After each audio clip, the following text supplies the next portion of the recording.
Este Consejo de Participación Ciudadana debería desaparecer. En Ecuador, lo improbable es lo posible. Y en política se puede ver hasta tostar granizo. Y la única forma para destituir a una ministra de Estado, a una vicepresidenta de la República, es juicio político. Nos guste o no nos guste, nos cae mal la señora Abad, ella tiene que asumir la presidencia de la República cuando el presidente Noboa pida licencia para hacer campaña electoral.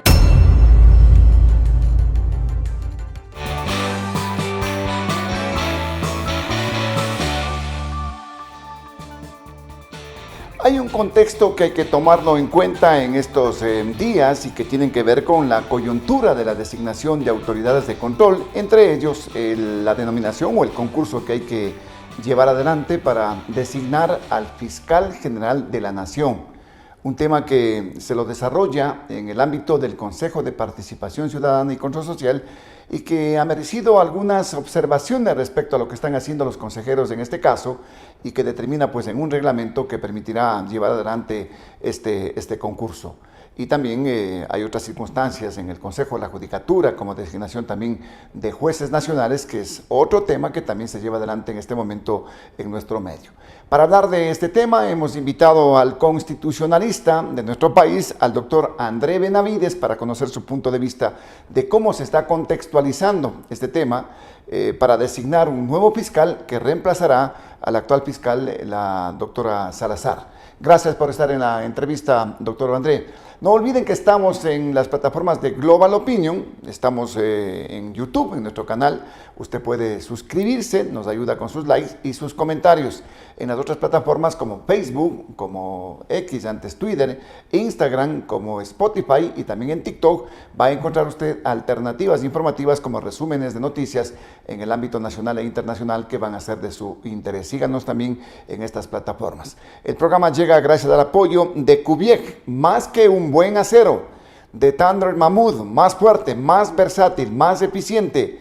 Lógicamente, también pues gracias a la sintonía de todos ustedes a través de nuestras plataformas y también de la 1240 en AM, Radio Metropolitana, que retransmite esta programación, y a través de la página de Facebook Pasión TV Digital los días sábados y domingos desde las 7 de la mañana. Bien, ahora sí, doctor, gracias por estar acá presente.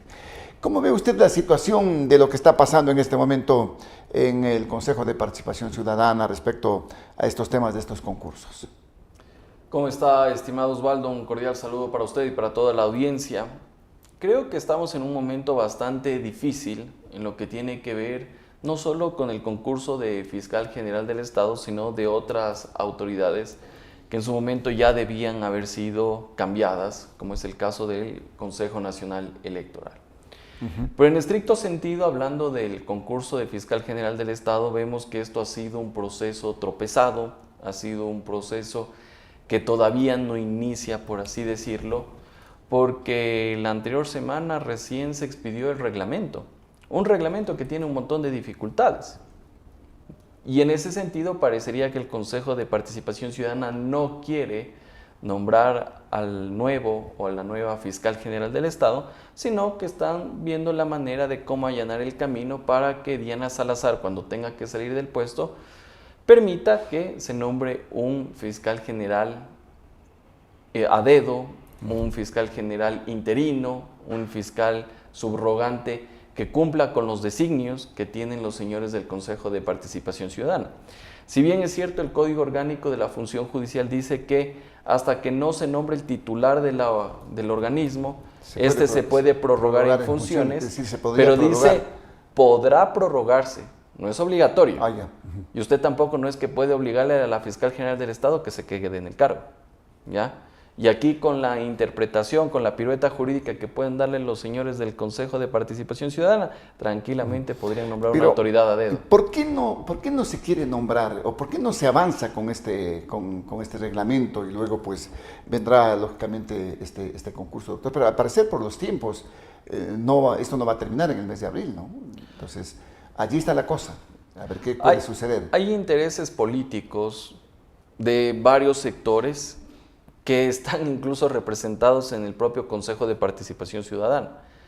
Algunos esperando que ocupe ese cargo de fiscal a alguien que pueda ayudarles con sus procesos judiciales pendientes, y otros que ese fiscal le sirva para perseguir a sus enemigos políticos y con eso ¿qué? Inhabilitarlos políticamente. Entonces, la joya de la corona de las instituciones de control que tiene el Estado es la Fiscalía General del Estado. Y ese es justamente el objetivo que se está persiguiendo en este momento debido justamente a los procesos que están en curso, a procesos que se pueden archivar para los amigos y todas las implicaciones que tiene un cargo de Fiscal General del Estado. Ya, pero es todo lo contrario de lo que podríamos pensar, de lo que significaría un concurso para tener un funcionario de este nivel, pues. Si es que estamos o se está pretendiendo, en este caso, manipular para que se consigan objetivos de ciertos sectores o para que se persiga a través de un fiscal, eso no está bien, pues, doctor. En absoluto. Y yo creo que aquí el libreto está pensado en ese sentido, porque no es una casualidad cómo tú haces el reglamento.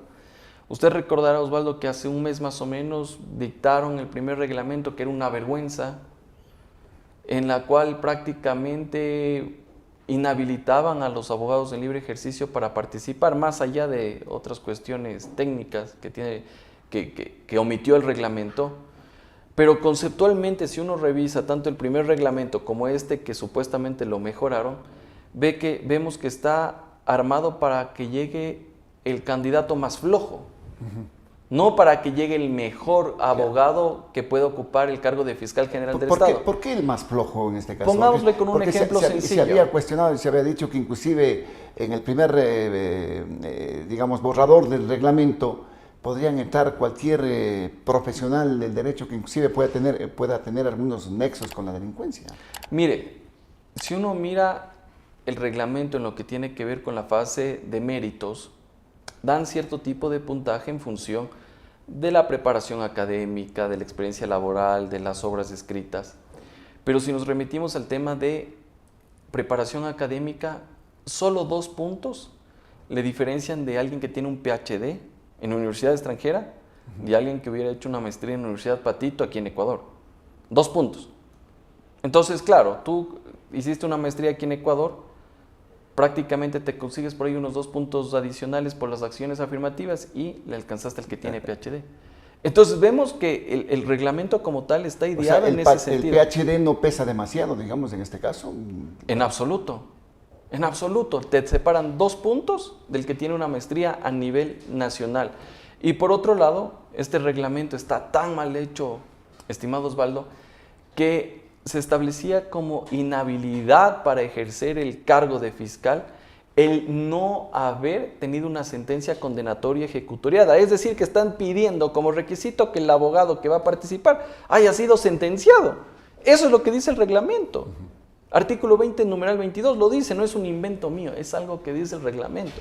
Entonces yo lo que estoy pensando es que se está generando un escenario para que mañana presenten las acciones de protección, las medidas cautelares, las acciones públicas de inconstitucionalidad, para que llegue el momento que tenga que salir Diana Salazar y el concurso todavía no haya acabado.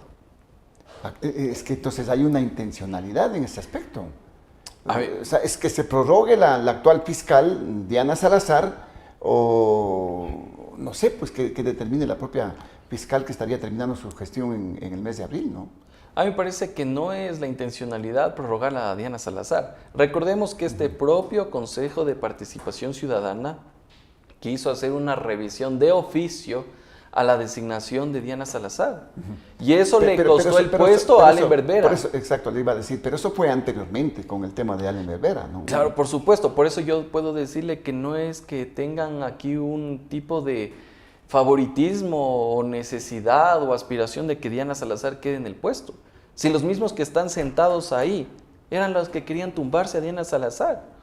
Entonces yo creo que el tema de buscar o allanar el camino para que ella se prorrogue no es.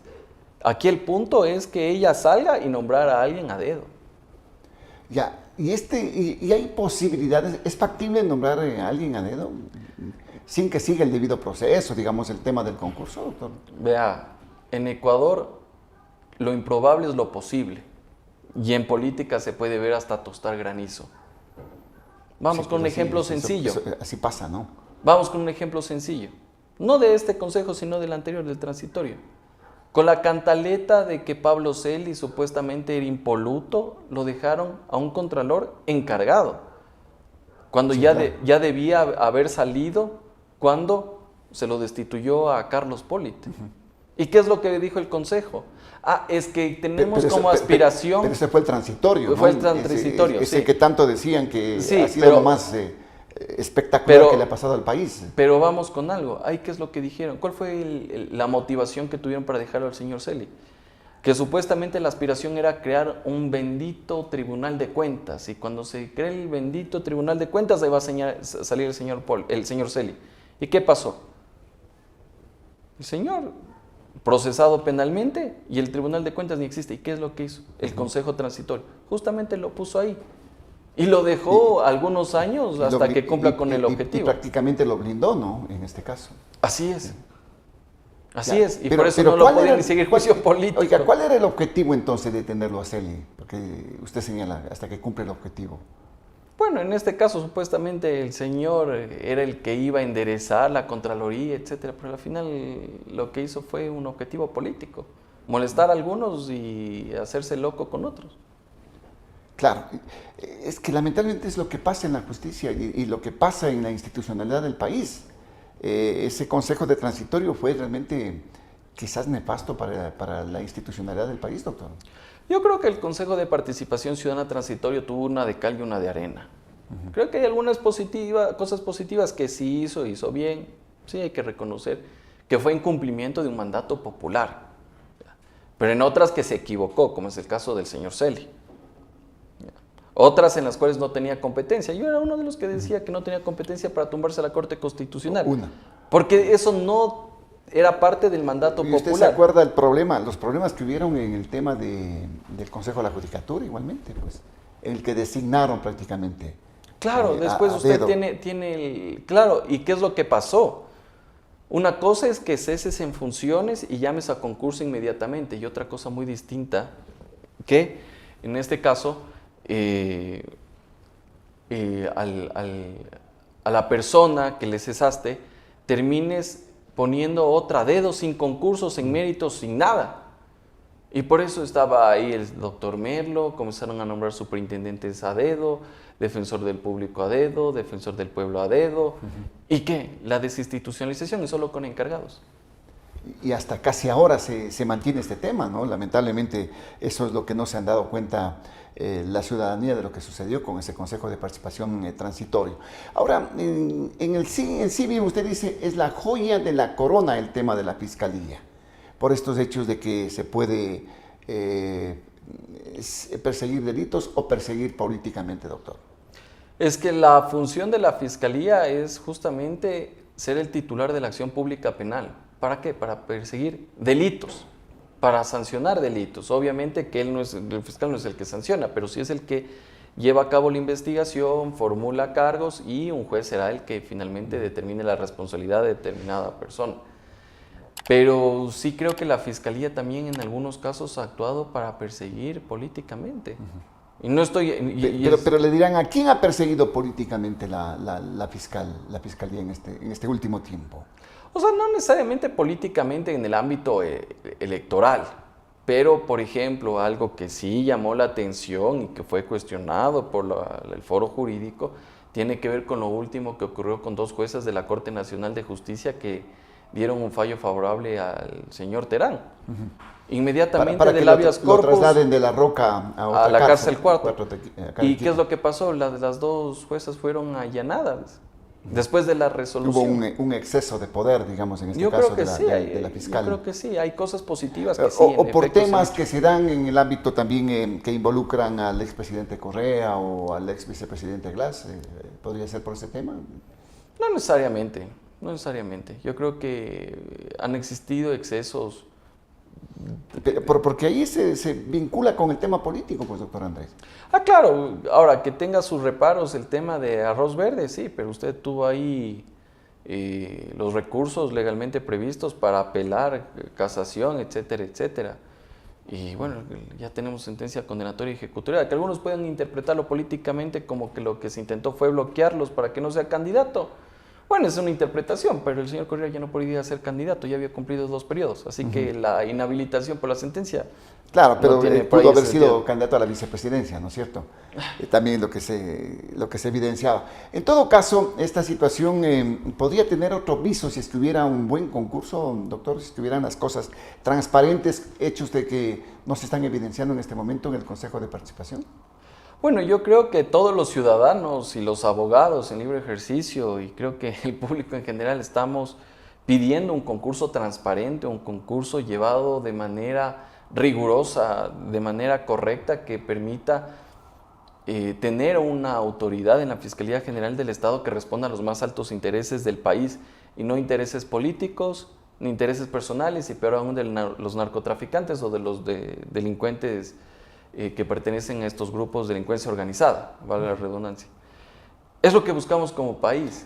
Pero si, por ejemplo, el Consejo de Participación Ciudadana hace caso omiso de un petitorio que hicieron varios colegas de que se redacte el reglamento con la academia, con las universidades, con los colegios de abogados, y a la final haces caso omiso, ¿qué se puede esperar? ¿Cuál es su evaluación en este caso respecto a la gestión que ha cumplido la actual fiscal, doctor? A mí me parece que la fiscal general del Estado actuó de manera positiva. Yo creo que de alguna forma ha desentado la función pública, con los casos que son de conocimiento de la ciudadanía, metástasis, purga, plaga, etcétera, etcétera. Creo que esos casos, de alguna forma, han limitado actos de corrupción en el país y también ha combatido lo que tiene que ver con el narcotráfico. Pero, obviamente, un funcionario público siempre va a estar sujeto al escrutinio. Desde luego. Y hay cosas que, por ejemplo, podríamos cuestionar, como por ejemplo, ¿por qué el caso de Moreno o INA Papers demoró tanto tiempo? ¿Ya? Si bien es cierto, ahorita está procesado, pero demoró más de lo razonablemente posible. No estuvo en prisión como se había determinado en primera instancia, ¿no? De que se presente acá, de que venga acá al país. Bueno, han hecho lo que han podido, lo que han querido, en este caso INA Papers. Igual cosa en otros casos de lo que se dice han sido muy selectivos, en este caso, doctor. Bueno, ¿Se le puede acusar de eso o se le puede culpar de eso a la fiscal Salazar? Yo creo que hay algunas cosas que, como digo, ha hecho de manera positiva la fiscal general del Estado, pero como cualquier funcionario público, también está sujeto al escrutinio y al cometimiento de errores u omisiones. Y creo que uno de estos, yo creo que fue hacer quemar tiempo en lo que tiene que ver con el caso de INA Papers. Creo que ahí sí hubiéramos querido que actúe de manera más rápida, por así decirlo, antes de que el señor se vaya a Paraguay y esté prácticamente asilado por allá. Ahora, en ese aspecto, el Consejo de Participación, tal cual está trabajando en este momento, da motivos como para que, de acuerdo a la opinión que tienen profesionales de su nivel, digan que no debe existir este Consejo de Participación, doctor. Por todos los hechos que se están evidenciando, por cómo se lleva adelante estos concursos, por cómo ellos mismos se desenvuelven internamente. En mi opinión, y desde el inicio yo dije que este Consejo de Participación Ciudadana debería desaparecer de la institucionalidad de nuestro país. Esto es un invento que se hicieron los ideólogos del 2008 de la Constitución de Montecristi, tratando de ver cómo se transforma la institucionalidad del país, diciendo que va a ser un organismo despartidizado, despolitizado, pero al final del día termina siendo una oficina trasera de Carondelet, de la Asamblea Nacional y determinadas organizaciones políticas. Y no solo hablo de este consejo, hablo del transitorio y de los 2 anteriores. Claro, es que han venido de tumbo en tumbo, han venido con agenda política propia, todos los consejos de participación ciudadana. Y a la final del día, 7 iluminados son los que designan a las máximas autoridades de control del país. Y desde ahí mueven los hilos de la conducción del Estado. En un Estado republicano, presidencialista, democrático como el ecuatoriano, de una tradición de Occidente, ¿qué es lo que debería ocurrir? Que el presidente de la República envíe la terna y Asamblea Nacional escoja, o que la Asamblea Nacional envíe la terna y el presidente escoja a la autoridad. Como ocurría antes. Si bien es cierto, tenía sus problemas, tenía sus defectos, pero había algo que sí me parece loable de aquello, que al menos las organizaciones políticas cumplían 2 propósitos. El uno es que la negociación política, porque esto es con votos, se lo hacía de frente. Uno sabía quién votaba, ¿no? Claro. No como ahora que debajo de la mesa se esconden y ya toman la decisión. ¿Ya? Y lo segundo, que los propios bloques legislativos asumían el costo político de esa designación. Si es que nombrabas un mal contralor, un mal fiscal, un mal superintendente, hazte cargo de lo que hiciste. Y la ciudadanía sabrá cómo eso cuestionar al momento que vaya a las urnas nuevamente. Pero al menos veíamos un responsable. Ahora, como todo se lo hace de la noche a la mañana, sin saber quién votó o no votó, a la final del día, ahí tienes un nuevo superintendente y no sabes a qué intereses responde. Desde luego, es muy cuestionable. En consecuencia, hay versiones, opiniones que a propósito de lo que estamos en contienda electoral, los candidatos de pronto deberían plantear qué se va a hacer en ese ámbito de reformas. ¿Debería haber una reforma, doctor? Yo considero en el que ámbito sí. constitucional. Yo considero que sí, la Corte Constitucional ya se ha pronunciado. Para eliminar el Consejo de Participación Ciudadana usted necesita reforma parcial a la Constitución. El presidente actualmente ya presentó una reforma, 2 reformas ya presentó, parciales. El uno con el tema de que puedan venir las bases militares extranjeras al territorio ecuatoriano y el otro que se elimine el fondo de promoción electoral y el fondo partidista. ¿Ya? Es lo que ha presentado el presidente de la República. Yo creo que esa reforma parcial debía tener elementos más fuertes o sustantivos para arreglar la situación del país. Por ejemplo, eliminación del Consejo de Participación Ciudadana, mejorar la forma de designación de jueces de la Corte Nacional de Justicia, para que no aparezca ningún aparecido o alguno que tenga tentáculos con el narcotráfico, la delincuencia organizada, la conformación del Consejo de la Judicatura, el sistema político y electoral, porque ahora las empresas no son partidos políticos, sino empresas electorales que simplemente cada 2 o 4 años se activan, pagan su, llamémoslo así, su cuota de entrada. Es como la discoteca, usted paga el cover y es candidato. Así es. Y a la final del día porque son organizaciones políticas muchas de estas organizaciones sin ideología. Cobran, ¿no? Cobran para Claro. que sean candidatos, es lo que se ha dicho públicamente. Claro, ¿no? Entonces ahí te piden por una candidatura presidencial $100,000, $200,000, tenga listo, Está te dan la llave. Está muy bajo, doctor. Sí. No, poniendo para como presidenciales ejemplo. Hablan ya de millones, creo, en este caso. Imagínese. Ahora, pero esto debería plantearse ¿cómo? Con una iniciativa política, en este caso, de quienes en este momento van siendo candidatos a la presidencia. Yo creo que ese debería ser la tarea 1 que tienen los candidatos. Porque algunos llegan al poder y recién el rato que están sentados en Carondelet van a ver qué es lo que van a hacer. Cuando debería ser ya la agenda programática y decir, bueno, el primer mes voy a hacer esto, segundo mes voy a hacer esto, tercer mes voy a hacer esto, y para que la ciudadanía tenga claro de cuáles son los golpes de timón que van a dar en esta nueva gestión. Pero si recién vas a aprender a hablar, hay gente que se ha nombrado como ministro que recién está, creo que es su primer trabajo. Claro.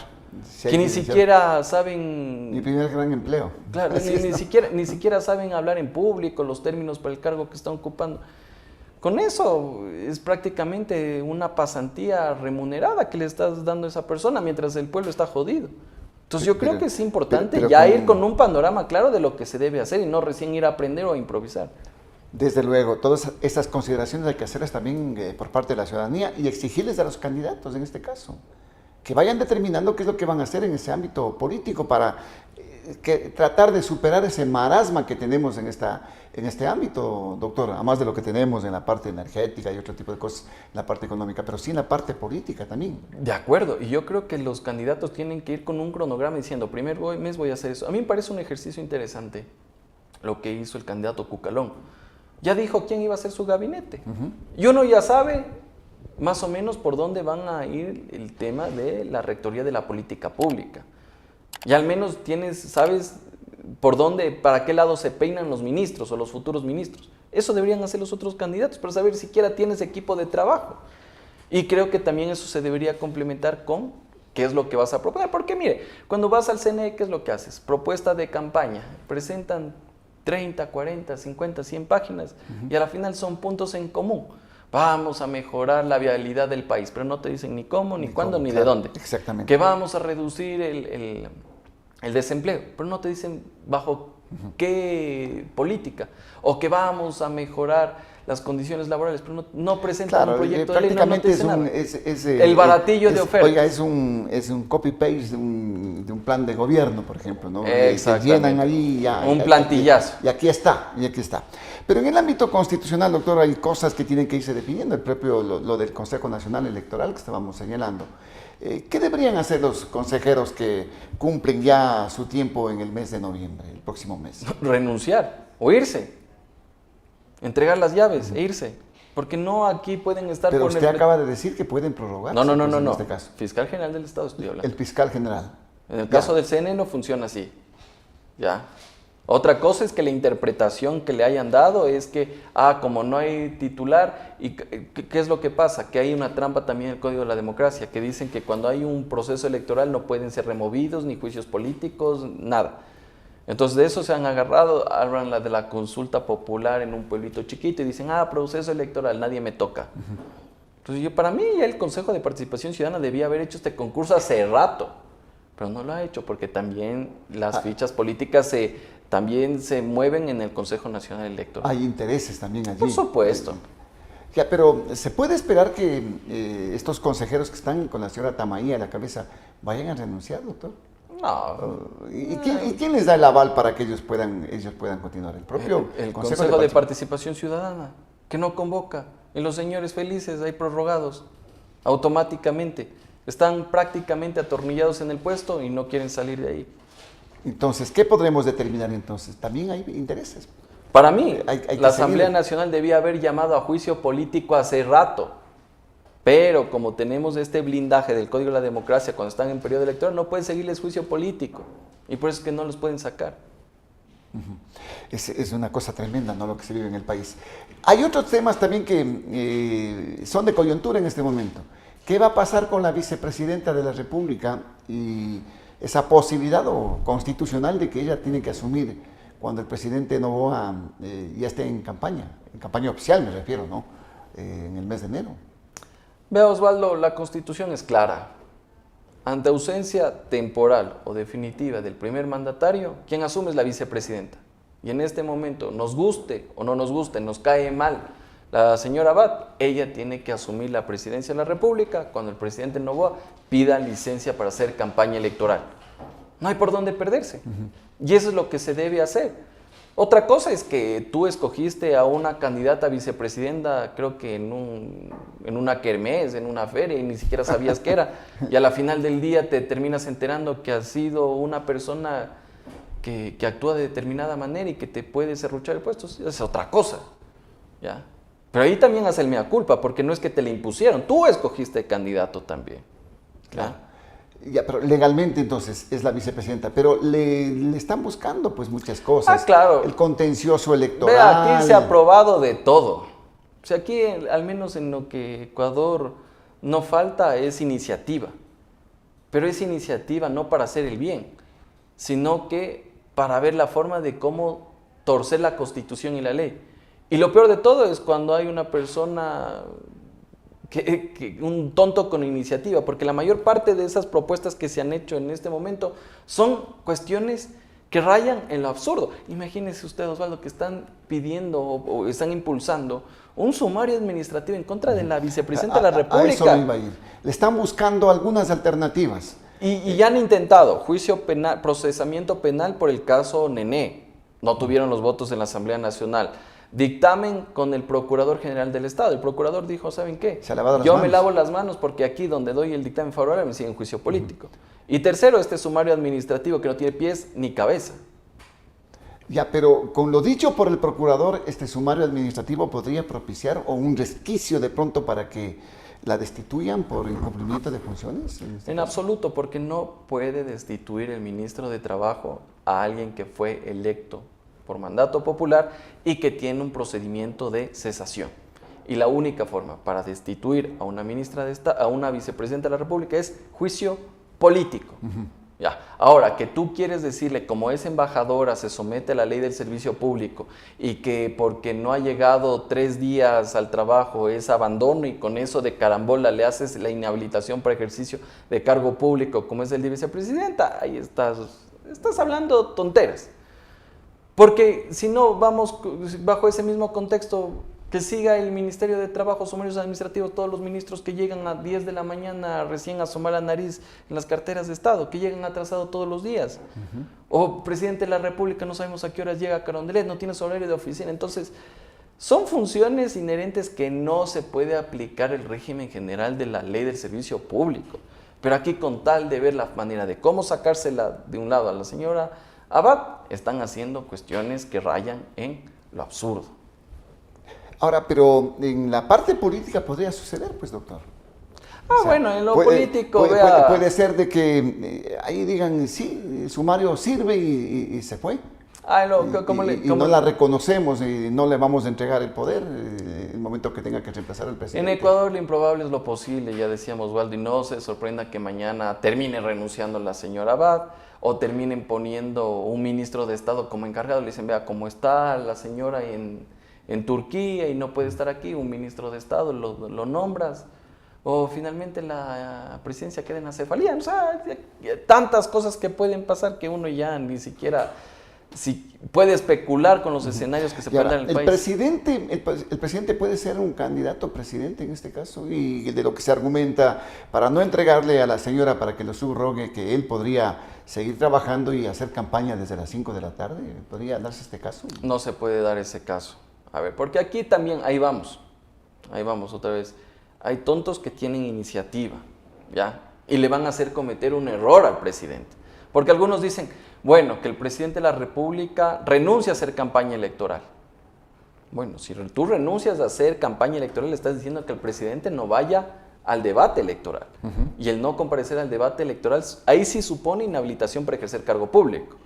O sea, capaz hasta Noboa que gana la elección, pero no va a ser presidente. Porque no ha ido al debate. Porque no fue al debate, ya. Entonces, ese tipo de cuestiones tienen que decir al presidente. Y lo otro, no, es que haga campaña, pero fuera de horario de oficina, desde las 5 de la tarde. Oye, el mismo argumento utilizó Pavel Muñoz, alcalde de Quito, para que no le sancionen porque salió en ese video de Luisa González. Y lo sancionaron, ¿no? Y lo sancionaron porque el cargo público te persigue desde que te levantas hasta que te duermes. No es que es por horarios. ¿Ya? Ese nivel de cargos, ¿no? Entonces, no puedes decir que va a ser la campaña fuera del horario de oficina, discúlpame. Entonces, el presidente de la República, cuando tenga un estado de excepción, ¿qué va a decir? Bueno, voy a actuar solo hasta las 4 de la tarde y de ahí el país hecho pedazos. No, pues, el cargo te persigue las 24 horas del día. ¿Qué se aspira o qué se evidencia en la coyuntura política, doctor, y en la coyuntura constitucional en los próximos meses? Tomando en cuenta que estamos inmersos ya, entrando a una campaña electoral. Bueno, tenemos que ahorita, al menos en el ámbito inmediato, ver lo que dice la Corte Constitucional respecto de esta reforma parcial a la Constitución, porque la reforma parcial a la Constitución de las bases de Manta, las bases extranjeras, tiene un trasfondo político, porque justamente el procedimiento coincide con el referéndum ratificatorio. Entonces, claro, es primera vuelta electoral y de carambola también el referéndum de la reforma parcial. Entonces, eso de alguna forma va a guiar el debate político en los próximos meses, incluso trazar la cancha en la Asamblea Nacional. Porque usted le ve que por ahorrarnos algo de plata, este referéndum de las bases podrían entrar en el mismo proceso electoral. Es que esa es la intencionalidad, ese es el objetivo. Y ya pasó con el tema de los Yas Unidos. Le dijeron, como tenía que ser esto, creo que en julio, creo que era el tema de la consulta popular, dijeron, no, pues como las elecciones de primera vuelta es en agosto, hazle coincidir. Y la Corte Constitucional dijo, bueno, sí, hazle nomás coincidir. Y te saltaste los plazos y todo. Entonces yo creo que ese es el objetivo, por ahorrarte un poco de billete, lo que va a hacer es tener una catapulta. Es un arrastre, pues, ¿no? En este claro, caso. Por supuesto. Y yo creo que el presidente de la República, o sea, en el ámbito jurídico podemos discutir sobre las bases extranjeras, pero en el ámbito político el presidente comete un acierto. Y creo que sus estrategas ahí sí creo que la acertaron. Porque actualmente el presidente no tiene contendor. No tiene contendor. No tienes tú a alguien que en realidad con el cual tengas que competir en esta elección. De frente. Sí, que puede estar la señora González, segunda, Topic, tercero y otros ahí en la cola. Sí, es una cosa. Pero no es un contendor de frente.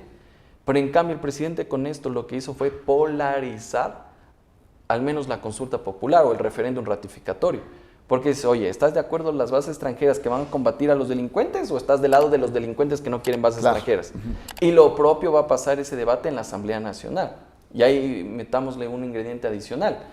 Y actualmente la Asamblea está con la conducción de la señora Veloz, y yo no sé si es en las prioridades de la señora Veloz tratar este tipo de reformas. Doctor, seguiremos hablando porque entretenidos vamos a estar, ¿no?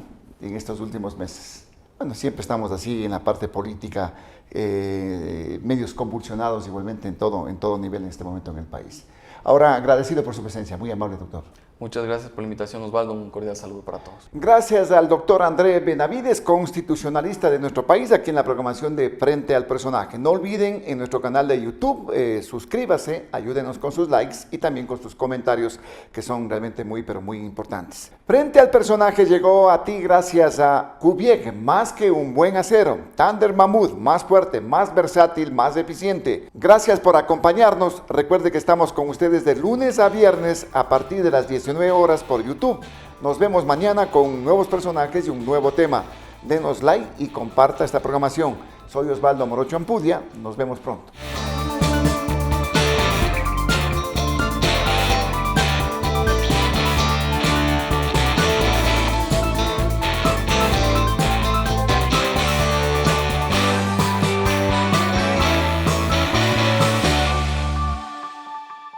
Kubiec, más que un buen acero. Existimos para acelerar el cambio hacia una construcción sustentable.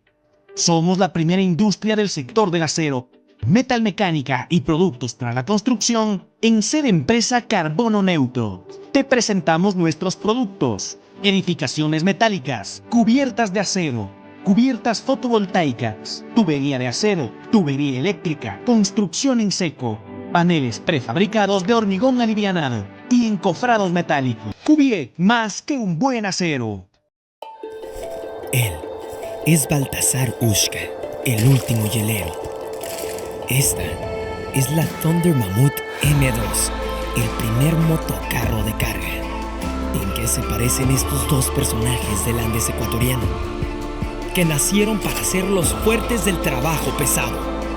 Una potente herramienta de trabajo con amplio espacio de carga. Thunder Mammoth M2. Fabricados para durar, diseñados para ahorrar.